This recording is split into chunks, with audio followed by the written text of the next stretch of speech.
Quelqu'un qui aurait déjà fait 500 et qui s'attaque à 800 ou 1000, quel conseil est-ce que tu donnerais, toi? N'y allez pas. T'es avec ton petit gobelet gentil, moi avec ma bière. Personne l'a vu avec la bière, ça va pas filmer. Tu peux le garder pour les best-of. Je montrerai pas, je promets c'était sur off. À chaque fois que je dis ça, je le montre. Donc. Et ben on est avec, bon vous le connaissez, je le présente pas. Ah si, quand même, attends. Ah ouais. Monsieur Florian Chabal. Potoflo. Potoflo, 10 fois plus d'abonnés que moi. Si tu dis Potoflo, ouais. Eh ben, Ça Florian, compte pas, on a tous commencé de zéro. c'est vrai. Ouais. En tout cas, c'est un plaisir de te voir ce soir aux environs de Genève. Partagé, ça se voit aux tenues et au climat. Ouais, exactement. Ouais. C'est vrai que toi, tu habites plus dans le sud. Hein. Ouais. Mais c'est un très beau terrain de jeu ici. Hein. Ouais. J'ai couru un peu en Suisse quand j'étais plus jeune, mais c'est vrai que sous le soleil, c'est plus agréable. Quoi. Ça t'a fait un choc du coup thermique quand tu as débarqué là aujourd'hui? Un poil. Eh ben, écoute, le fait qu'on soit ce soir à l'inauguration du magasin Vélosoph aux alentours de Genève m'a donné envie de te poser il fait de la pub au passage, très bonne bière. M'a donné envie de te poser 2 questions, toutes simples, et je vais te les poser assez directement. Vas-y. Est-ce que tu te rappelles de la distance et du dénivelé positif les plus importants que tu aies parcouru à vélo? Alors, c'est pas si impressionnant. Hein. Enfin, on a une époque de l'ultra-distance, Oui. des distances extrêmes, des dénivelés extrêmes, donc ça va pas impressionner grand monde. Je pense que sur une journée de vélo, ma distance la plus élevée, c'était 240 bornes. Je pense que c'était Paris-Tour Espoir plus le fictif, tu vois. Ouais. À l'entraînement, j'ai jamais fait plus de 200, 220 peut-être, donc ça doit être ça. Et en dénivelé positif, je dirais que c'est soit les cinglés du Ventoux qu'on avait fait avec Loïc. Par les 3 côtés donc, du coup. ouais, ça doit être un peu plus de 4000 ou 4005 peut-être de tête. Soit peut-être en Suisse. À l'époque, une des courses les plus difficiles que j'ai eu l'occasion de faire quand j'étais amateur, c'était le Giro des Vallées d'Aoste. Et je pense qu'on a dû se taper au moins une étape à plus de 4000 aussi. Donc ça doit être ça, dans plus de 4000. Autour des 4000. Dans les gens qui me regardent, je sais qu'il y a beaucoup de gens qui se considèrent comme cyclistes du quotidien, passionnés sans être des champions. C'est mon cas aussi. C'est le mien aussi. Ne te trompe pas. Et moi, pour ma part, l'année qui vient, j'ai un gros défi duquel c'est le premier qui m'impressionne vraiment, tu vois, ce fameux tour des stations avec 240 km et presque 9000 mètres de montée. Moi, Paris-Tour, c'était plat comme un, par contre, les 240 bornes. Pour te dire, il y avait 200 bornes de réel et je me souviens très bien, parce que c'est la première fois que ça m'arrivait de faire 50 de moyenne. On avait vent 3 quarts d'eau toute la course. On a fait 200 bornes en 4h00. Donc 4h02, je crois, on avait 49 et quelques de moyenne. En Paris-Tour Espoir, hein, je précise, c'était pas chez les pros. Mais cette année-là, les pros, ils avaient battu la moyenne, depuis elle a été rebattue. Enfin, bon, bref.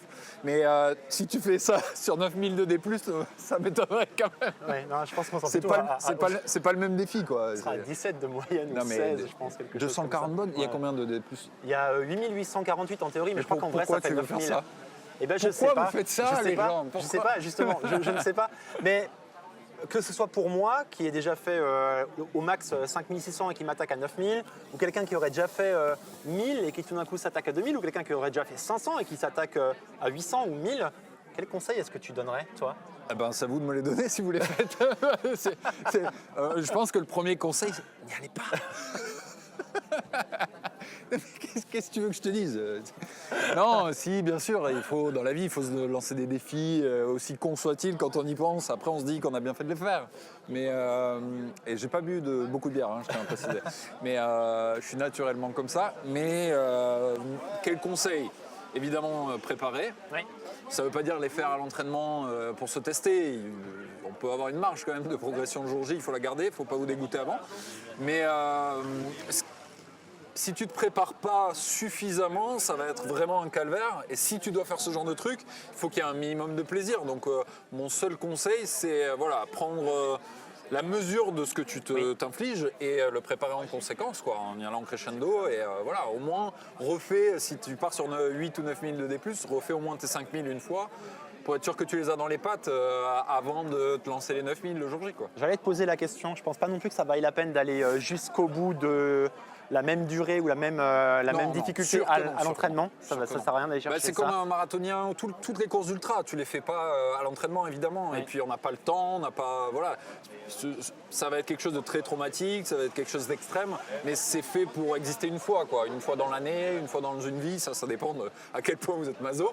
Mais oui, non, évidemment qu'à l'entraînement, il ne faut pas faire les 9000, même 5000, j'ai peut-être même exagéré, mais il va falloir bouffer des cols, ça c'est sûr, quoi. Oui, c'est clair. C'est sûr.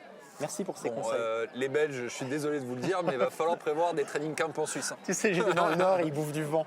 Ils bouffent du vent et des fois des pavés. Mais j'ai toujours été impressionné comment Pierre Roland a pu devenir grimpeur alors que chez lui, il n'y a pas 1 mètre qui monte. C'est le plat pays, mais la Belgique à côté, c'est vallonné. Hein.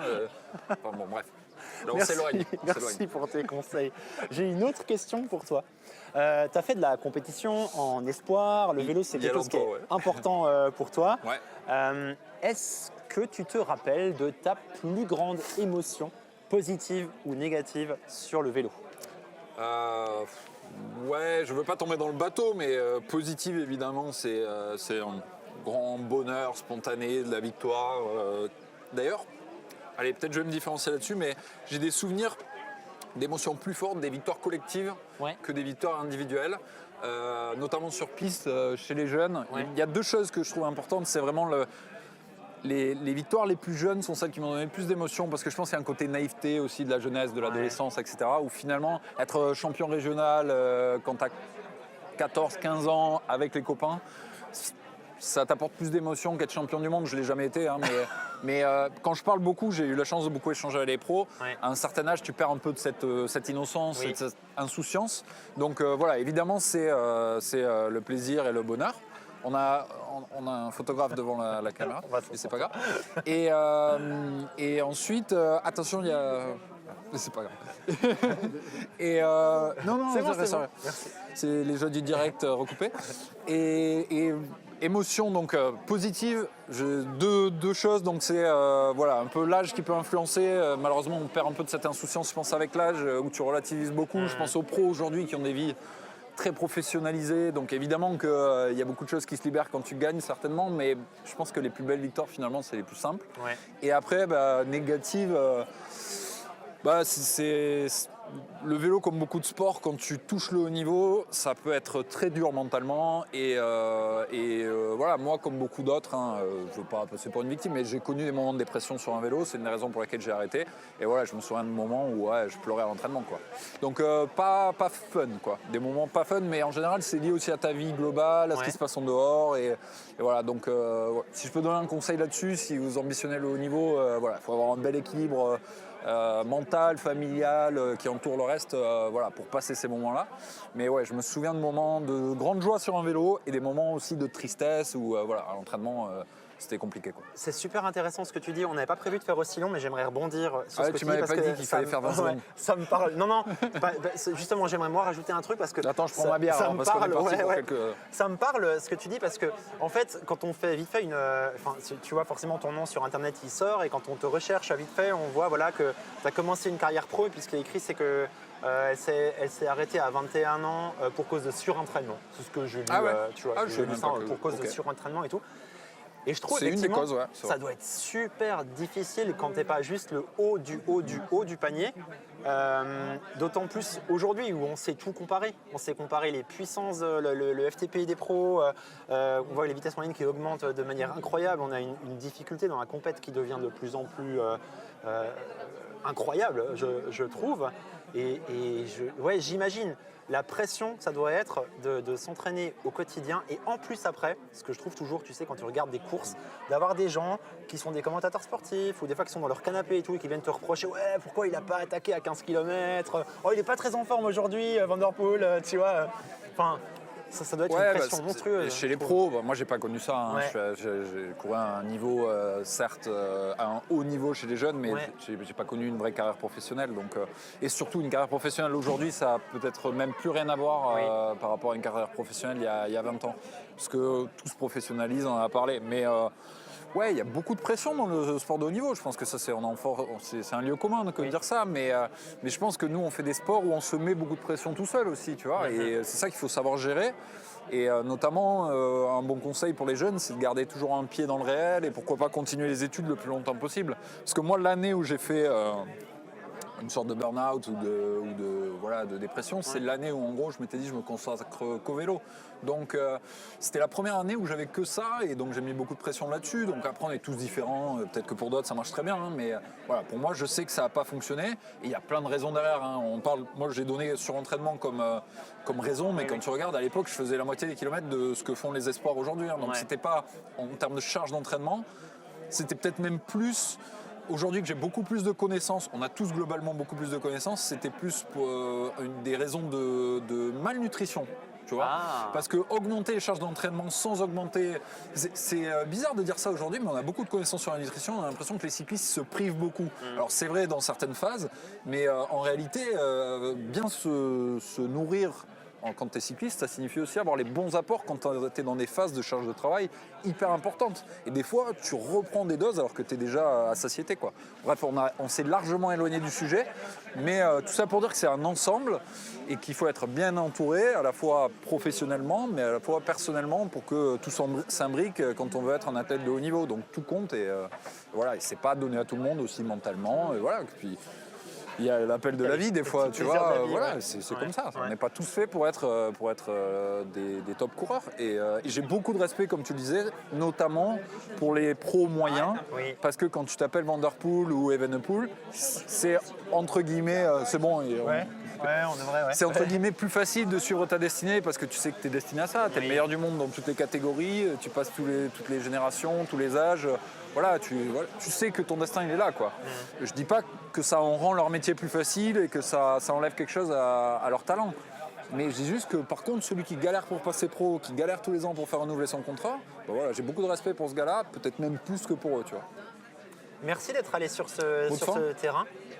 Mot de la fin, des projets sur la chaîne de Photoflow Pourquoi je roule, hein. C'est comme ça que tu... Ouais. Maintenant, c'est la pause vélo pour avoir un truc un peu plus global. Mais il y a en effet des épisodes de Pourquoi je roule qui vont sortir avec de nouvelles personnalités. Je donne un indice, si je suis venu de ce côté, tu vois, de la Suisse ou pas loin, il y aura quelque chose par là.